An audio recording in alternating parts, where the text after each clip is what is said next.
शुभ सकाळ सगळ्यांना. मी दीपाली माझ्या यूट्यूब चॅनलमध्ये तुम्हा सर्वांचं खूप मनापासून स्वागत करते. तर आज सकाळपासून व्लॉगला सुरुवात करते आणि आज सकाळपासून ते सायंकाळपर्यंतचा सगळा व्लॉग तुम्हाला येणार आहे, त्यामुळे व्हिडिओ स्किप न करता संपूर्ण बघा. तर जसं की कालचा व्लॉग तुम्ही बघितला असेल, तर काल सायंकाळी मी झाडांना पाणी टाकलेलं होतं, मात्र कूलरमध्ये टाकायचं राहिलेलं होतं, म्हणून मग पाईप तसाच मी ठेवून दिलेला होता. म्हणून आता सगळा तो गुंडाळून ठेवलेला आहे, कारण आता झाडांना पाणी काही मला द्यायचं नव्हतं. काल सायंकाळी झाडांना पाणी दिलेलं होतं, त्यामुळे माती छान अशी ओलसर होती, त्यामुळे आता काही पाणी द्यायचं नव्हतं. तर बघू शकता झाडांना छान अशी फुलं यायला लागलेली आहेत. आता अगदी उन्हाळाभर तर सगळा असाच गेला, म्हणजे अजिबात फुलं नव्हती झाडांना. म्हणूनच मग मी ज्यावेळी ही सगळी झाडं शेडखाली ठेवलेली होती, त्याचवेळी झाडांची छान अशी कटिंग वगैरे सगळी करून घेतलेली होती मी, कारण तशीही उन्हाळाभर काही अजिबात म्हणजे फुलं येतच नाही, त्याच्यामुळे त्याचवेळी मी सगळी कटिंग करून घेतलेली होती. आणि मग पहिला पाऊस पडला की छान अशी सगळ्या झाडांना नवीन पालवीही आता फुटलेली आहे आणि त्याचबरोबर छान कळ्याही आलेल्या आहे आणि हळूहळू आता सगळी फुलं वगैरेही छान उमलायला लागलेली आहेत त्यामध्ये. आणि आता लिलीचीही फुलं यायला लागलेली आहेत, जसं की मी आधी आता तुम्हाला दाखवलं. भरपूरशा अशा कुंड्यांमध्ये अशी लिलीची रोपं तयार झालेली आहे, म्हणजे त्याच्या बिया उडून जातात आणि कुठेही मग कुठल्याही कुंडीमध्ये ते रोप तयार होत असतं. आणि पिवळ्या रंगाचीच सगळी लिली उगवलेली आहे.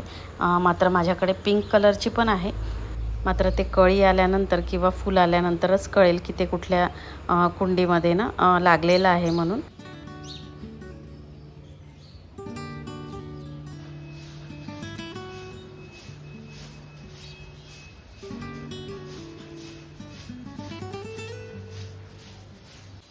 तर इकडची झाडांमधली सगळी माझी झाडझूड व्हायची होती, तर आधी आता झाडांमधली सगळी झाडझूड वगैरे करून घेतली. समोरची वगैरे पोर्चमधली माझी सगळी झाडझूड झालेली आहे. त्यानंतरच मग मी इकडे मागचं सगळं जी काही कामं असतात ती करायला येत असते. तर ते सगळी झाडझूड वगैरे झाली माझी. आणि ही कुंडी बघा, याच्यामध्ये झाड होतं, म्हणजे हँगिंग प्लांट होतं समोर, जे मी पोर्चमध्ये लावत असते ते. तर उन्हाळ्यात हे सगळं झाड वाळून गेलेलं होतं. आणि काही काही झाडं असतात की आपण उन्हाळ्यातही कितीही केअर घेतली तरी देखील ती झाडं राहत नाही. तर हे हँगिंग प्लांटही तसंच आहे. दरवर्षीच म्हणजे असंच होत असतं आणि त्याला नंतर मग पाऊस वगैरे पडला की परत लावून घेतलं की ते छान वाढतं. तर आता अगदी थोड्याशाच त्याच्या काही कटिंग्स म्हणजे त्याच्यामध्ये राहिलेल्या होत्या, तर त्या मी तशाच राहू दिलेल्या होत्या, काढलेल्या नव्हत्या. आणि पावसाचीच वाट बघत होती की पाऊस आला आता की नंतर मग लावणार, कारण त्यानंतरच ते छान होतं थोडंसं झाड.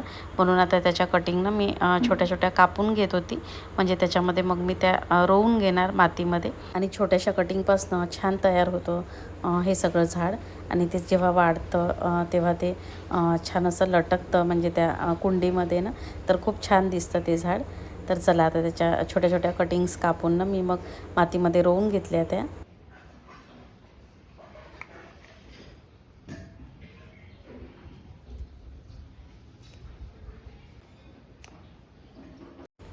तर चला आता घरातलं आणि बाहेरचं वगैरे जे काही सगळं क्लिनिंगचं काम होतं ते सगळं माझं आवरून झालेलं होतं. आणि त्यानंतर आता मी नाश्ता करायला घेतलेला होता. तर नाश्त्यामध्ये आज छान असे कांदे पोहे केलेले होते. तर सगळ्यांसाठी प्लेटा वगैरे काढून घेतल्या आणि त्यानंतर मग आम्ही नाश्ता वगैरे करून घेतला. आणि आता अपेक्षाला मी वेणी करून देत होती. आंघोळ वगैरे झाली होती तिची, आणि आज मोहरम आहे, त्याचीच तिला सुट्टी होती, त्यामुळे मग ती घरी होती.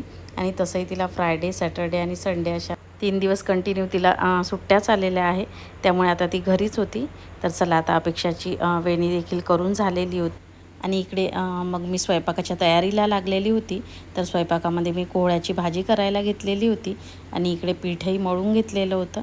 आणि इकडे आता अपेक्षाची देवपूजा सुरू होती, कारण आज अपेक्षा देवपूजा करणार होती, त्याच्यामुळे मग मी काही पूजा केलेली नव्हती. आणि अधूनमधून सुट्टी वगैरे राहिली तिला की करत असते ती पूजा. मुलांनाही या सगळ्या गोष्टी यायला हव्या, म्हणून अधूनमधून त्यांनाही मी पूजा असो किंवा त्यांच्या वयानुसार जे काम ते करू शकतात ते करायला सांगत असते. तर चला आता सकाळचं तर सगळं आवरून झालेलं होतं आणि आता मी सायंकाळी भेटते. तर सायंकाळची दिवा लावण्याची वेळ झालेली होती. आता अंधार वगैरे झालेला आहे बाहेर. तर देवाजवळ आणि तुळशीजवळ दिवा वगैरे मी लावून घेतला. आणि त्यानंतर मला आज पोह्यांचा चिवडा करून घ्यायचा होता. तर दिवसभर छान उन्हामध्ये मी वाळत घातलेले होते पोहे आणि त्यानंतर मग तेलामध्ये थोडी हळद घालून सगळे पोहे भाजून घेतलेले होते. त्यानंतर आता मी सगळे कांदे वगैरे, शेंगदाणे जे काही मला टाकायचं होतं, कढीपत्ता वगैरे सगळं टाकून घेतलेलं होतं तेलामध्ये आणि त्यामध्ये आता मला थोडं धने घालायचे होते. म्हणून तेच मी सगळे बेलण्याने ना अर्धवट तोडून घेत होती, बारीक करून घेत होती. कारण ते चिवड्यामध्ये खाताना येतात ना जेव्हा अर्धवट असे धने, तर खूप छान लागतात ते. आणि आता त्याच्यामध्ये तिखट, हळद, मीठ वगैरे सगळं मी टाकून घेतलेलं होतं. त्यानंतर मग धने त्यामध्ये टाकून घेतले मी. आणि तेवढ्यात हे ऑफिसमधनं आलेले होते, कारण त्यांना आज बाहेर जायचं होतं, त्यामुळे थोडं लवकर आलेले होते ते आज. आणि त्यांना गाडीचं चार्जर हवं होतं, म्हणून ते मला आवाज देत होते. म्हणून गाडीचं चार्जर देण्याकरिता मी खाली गेलेली होती. मात्र चिवडा गॅसवरच होता आणि त्यावेळी त्यामध्ये पोहे टाकायची होती आणि माझ्या लक्षात आलं की बहुतेक माझ्याच्याने गॅस थोडी मोठी राहिलेली आहे. म्हणून मी लगेच वर धावत आलेली होती की तो मसाला करपला आहे की काय. आणि लगेच मी गॅस तो पहिले बंद केला आणि त्यानंतर मग त्यात पोहे घातले. पण एवढ्याने बरं झालं की तो मसाला करपलेला नव्हता, नाहीतर मग सगळा एवढा चिवडा एवढ्या मेहनतीने केलेला सगळं त्याची टेस्ट चेंज झाली असती आणि अजिबात मग तो तसा करपलेला चिवडा चांगला वाटत नाही. आणि त्यावेळी अपेक्षाही घरी नव्हती, ती क्लासला गेलेली होती आणि सक्षमही बाहेर गेलेला होता, त्याच्यामुळे मला खाली जावं लागलं होतं. मात्र एवढ्याने बरं झालं की चिवडा काही करपला नाही आणि छान झालेला होता चिवडा. तर चला चिवडा केला. त्यानंतर मग स्वयंपाकाला लागली होती. तर स्वयंपाकामध्ये दाल फ्राय आणि छान पोळ्या वगैरे करून घेतलेल्या होत्या मी. आणि त्यानंतर आता सगळा किराणा मला भरून घ्यायचा होता, कारण काल त्यांनी किराणा सायंकाळीच आणलेला होता. मात्र तो काही दिवसभर वेळ मिळाला नाही, त्यामुळे मी भरलेला नव्हता. आणि मग म्हटलं चला आता सगळे कामं वगैरे झालेली आहे, तर भरून घेते सगळा किराणा. कारण ह्या सगळ्या गोष्टी देखील जागच्या जागी लागून गेल्या की बऱ्या वाटतात, नाहीतर सगळा मग पसाराच वाटत असतो घरामध्ये. आणि आता वेळ होता, तर म्हटलं चला भरून घेते सगळा किराणा. म्हणून एक एक करून सगळा किराणा मी इथे टेबलवर काढून घेतला होता आणि मग तेच व्यवस्थित अरेंज करून मी सगळं ना ठेवत होती. आणि महिन्याचाच सगळा किराणा मागवून घेत असते मी, म्हणजे दुकानात लिस्ट दिली की सगळं घरी येऊन जात असतं. कारण सुपर मार्केटलाही गेलं सगळं घ्यायला की मग सगळ्या गोष्टी आपल्याला शोधून काढाव्या लागतात. त्या एक राहतं मग एक विसरून जातं, त्याच्यापेक्षा लिस्ट देऊन दिली की सगळं अगदी ते भरून ठेवत असतात आणि फक्त आणायचंच असते तिथनं. तर मला सुपर मार्केटपेक्षा म्हणजे हे इझी वाटतं, कारण मी एवढ्या वर्षापासून असाच मागवत असते सगळा किराणा. आणि अधेमध्ये कुठल्या गोष्टी लागल्या की मग सुपर मार्केटमधनं किंवा मग घराजवळ असलेल्या दुकानातनं त्या आणता येतात. मात्र सुपर मार्केटला गेलं की आवश्यक गोष्टींसोबतच थोड्याशा अनावश्यक गोष्टीही सोबत येऊन जात असतात, त्याच्यामुळे शक्यतो मी टाळत असते. आणि एखादी वेळेस आवड म्हणून जातही असते. आणि सर्वांच्या आवडीचा आणि सोयीचा विषय आहे हा. तर असो, चला आता सगळा किराणा भरून झालेला होता आणि सगळ्या गोष्टी जागच्या जागी लागलेल्या होत्या. आणि सगळं असं छान व्यवस्थित भरून घेतलं की अगदी छान वाटतं. आणि चला इथेच आता ब्लॉगचा एंड करते. तर आजचा ब्लॉग कसा वाटला नक्की कॉमेंटमध्ये सांगा आणि आवडला असल्यास जरूर लाईक करा. चॅनलवरती जर नवीन असाल तर चॅनलला पटकन सबस्क्राईब करून घ्या. तर भेटूया अशाच एका छानशा ब्लॉगमध्ये. तोपर्यंत बाय बाय.